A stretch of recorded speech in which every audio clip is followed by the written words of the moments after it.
Good morning, everybody. I hope everyone's been having a good week. I know that we are all continuing to adjust to our circumstances, and we've been praying for everybody, both at Durham Memorial and friends and family and beyond, for this time and being able to get through this with some sanity, some grace, and hopefully some opportunities for growth. We're looking forward to getting to the end of this. And I appreciate everybody's support, but also participation as we find ways to stay connected and hopefully continue to grow. This is not perfect, and I say from the situation, but also these presentations and this class has not been perfect because I'm still learning and I'm faulted to begin with. But I appreciate everyone participating, and hopefully we will continue to have people participate and continue to get people involved. I'm still looking for a more engaging platform to hopefully have some more interactive sessions in the upcoming weeks, and look forward to sending that out to everybody. Today we're talking about the Second Commandment, and this is one actually that is probably the most lengthy among the commandments as far as how they are written out. And so it's one that we oftentimes minimize in how we describe it or remember it. But truly, there's a lot more impact to it. If you really read it, it becomes something that's a little bit more engaging by God and engaged by God and how he presents it to Moses. In Exodus 20, verse 4 through 6, the passage says, you shall not make for yourself a graven image. Sometimes that can just be relegated to image, but most of the translations make it a graven image in the form of anything in heaven above or on the earth beneath or in the waters below. You shall not bow down to them or worship them, for I, the Lord your God, am a jealous God, punishing the children for the sin of the parents to the third and fourth generation of those who hate me, but showing love to 1,000 generations of those who love me and keep my commandments. If you look at it, this commandment takes actually 3 verses. And in Deuteronomy 4, where the next iteration of the commandments happen, there's actually a few little adjustments to the wording. But I would first off want to kind of think through each section of this commandment, because there's bits and pieces of it that I think really stand out and create some of the overall power behind what this commandment means, and really is kind of should shape how we look at this commandment and how we begin to think through the implications of this commandment. So the first part is, you shall not make for yourself a graven image in the form of anything in heaven above or on the earth beneath or in the waters below. So you have to really think about where the Israelite people were coming from, having come out of the land of Egypt. You know, they were surrounded, and I apologize if the images are faded off. They were surrounded by a culture, a population who had multiple images of godly things. There was many things that were around them that they depicted as gods, and it was almost if you found something, you created a god out of it. And so the Israelites are coming from a life circumstance where they've seen gods everywhere, and so and not just talk about gods, but depictions of gods. And furthermore, into the status of the world that they were living. You had other civilizations that were around them that made gods of different things: God of water, God of war, God of love, God of healing, and that continues throughout the generations. And so when God says, "You shall not make yourself a graven image," He's trying to really reflect on all the different ways in which humanity has tried to create or depict godlike figures, and it continues on into the generations. With different societies and different groups making or creating or envisioning godlike figures in different ways, through different cultures or civilizations. And we have to really be careful about that impact and how we talk about it, because inevitably, of course, we do believe that our God is the God and the only God. And we can oftentimes begin to interpret this into other ways in which we give things godlike control. The question I asked this week to the group was, as you were growing up and you heard about this commandment, what were some things that were considered false idols? That's inevitably the way that the commandment is depicted. You shall not have false idols. And so oftentimes people begin to think of other things that are not really God-like, but yet that have control over us. One can be money, as was said, and possessions, the things that we gather around us, and they can begin to take control over us and have godlike power over us. My my rendition was, of course, growing up as a teen of the 80s, was rock and roll. There was oftentimes preaching I heard of rock and roll being an idol, and of course the inevitable rock god designation that was given to different people who were rock and roll music. But inevitably, what is the purpose of this second commandment?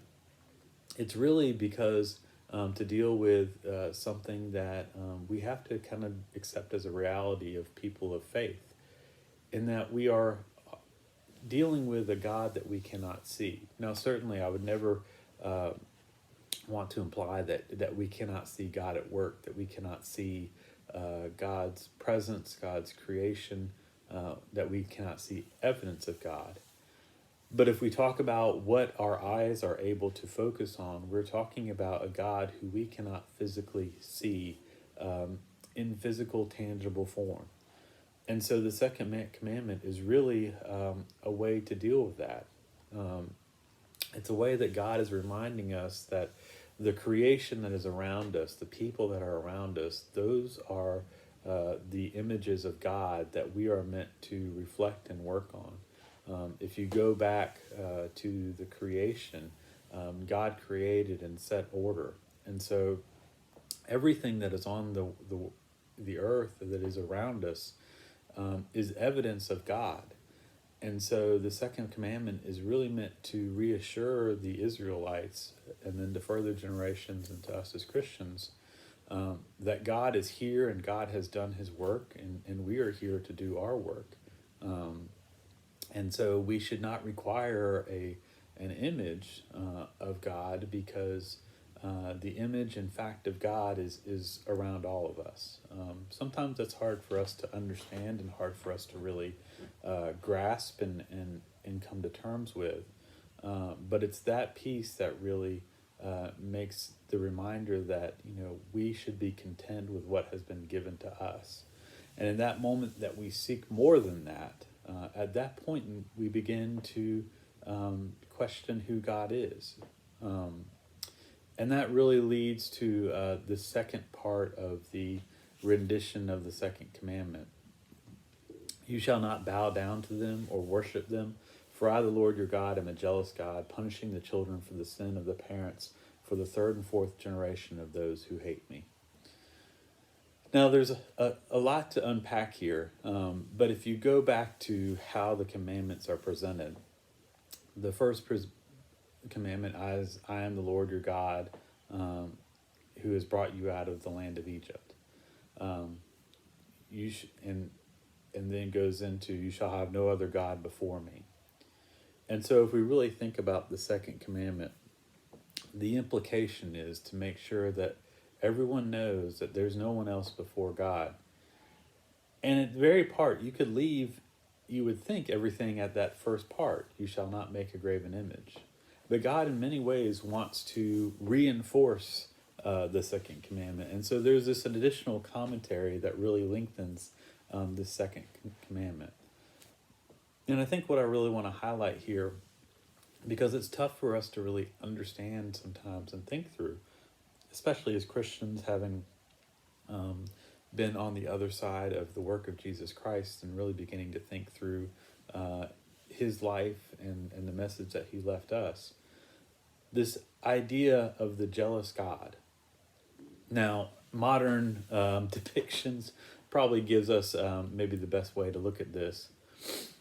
This is a this is a popular internet image that was circulated around, and there was different things assigning. It was called the jealous girlfriend. But is God a jealous girlfriend? Is it us in the middle, the gentleman who turns to look at another God who's walking by, another graven image? And is God sitting there looking at us kind of with the face of, what are we doing? Well, if we read the Second Commandment and we read the commentary, the answer is yes. God is looking at us saying, what are you doing when you create other images of gods, or when you create other images that you begin to allow to have power, authority, or that you begin to worship? You're turning away from that first basic commandment. And so really, we have to begin to think of, as we spoke last week, the first commandment really setting up the rest. And so it's not that the second commandment is a different commandment. The second commandment is a reiteration or an extension of the first commandment. God is the only God, the Lord your God. God is jealous because in the moment that we begin to make other images, in the moment that we begin to allow other things to take command over us, we've really broken that first commandment, which is, I am the Lord your God. We have allowed someone else to be the Lord over us. We have allowed someone else to be God. And so, as Stanley Hauerwas and Will Willimon put in a book they call The Truth About God, which was basically a book that was completely structured around the Ten Commandments, it's the first commandment that really becomes the essential one, because the other commandments really are meant to shape our understanding and living out of that first one, I am the Lord your God. Now, certainly, the idea of a jealous God is one that is tough for us to really think through. We often don't think of God punishing, and when we do think about God punishing, it's oftentimes in faulted ways. We think of God punishing our enemies, and I don't believe that God would really want us to be able to assign punishment to our enemies, because at the end of the day, those are not the enemies of God. We want them to be the enemies of God because they're our enemies, but it's not the case that they are necessarily the enemies of God. His creation, his people are all those that are in this world. And while it might be tough for us to sometimes think of our enemies being created by God, we have to really understand that all of creation is meant to be loved by God. The last part of the commandment is really the piece that we have to really focus on, but showing love to 1,000 generations of those who love me and keep my commandments. Whose responsibility is it to make sure that people love God and keep his commandments?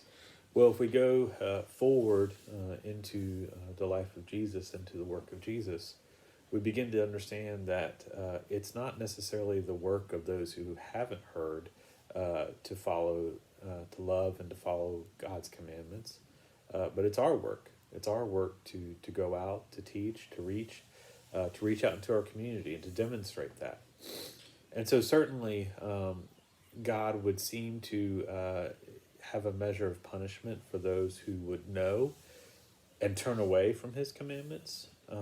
But at the same time, God has created so that all might be brought and drawn to him. And so the second commandment really, as much as something that we should take to heart as a call, that if there are other gods out there, it's really on our shoulders to go out and to spread the message of our God being the only God, that there are none other who have created, there are none other who have saved, there are none other who have put order to the world. It's on us to really make sure that everyone knows these commandments, but more importantly, that everyone knows that the love that's generated from these commandments. You know, the first part of this last part is he shows love to thousands of generations who love him. That's the key piece that God really wants to make sure we have set as the basis. The first commandment was one that was relational. He's establishing the relationship of no other God before me. I am the Lord your God. And so it's meant to establish the relation between him and his humanity that he has created, both the corporate and the individual. And so really it is meant to be us really understanding and respecting that relationship. And so if we go back to that meme of who is of us looking at other ones, we have to really think about, do we want God to be that person who is setting over, looking and thinking, what are you doing? Do we really want God to wonder who we are and what our interests are, and what do we feel is the next place for us to find someone to exhibit power and control and have authority over our lives? And so with that, the second commandment is really meant to be one that hopefully makes sure that we have focused our eyes, our intentions, our efforts on God Himself, and have shaped our lives accordingly. So that's the second commandment. And so I challenge you this week to really think through what are those images that you have put in your place that would distract you from God? Because at the end of the day, really what God wants to make sure is that our focus and our lives are shaped towards Him. And that's important as we begin to set up the other commandments as they come. Because without really a base understanding of the first and second commandments, the authority and really the meaning of the other commandments begin to lose their shape and their ability to impact our lives. So think through that. Think through what has been set up by others, by yourself, just by life circumstances. Oftentimes, in circumstances where we're dealing with something very complex, we can see a godlike control, and I think we can often we could probably see within the current circumstance a godlike control over our lives. And I don't certainly think anybody wants to say that we are worshiping the coronavirus in any way, but we do feel its control, and we do feel its ability to manipulate our lives. And so the challenge is, do we allow God to manipulate our lives in the same way? We have allowed this to change our structures, to change how we interact with each other, to change where we go, what we do. Does God have that same power in our lives? Does God have that same ability to radically reshape our lives? And if He doesn't, then why not? I'll see everybody next week.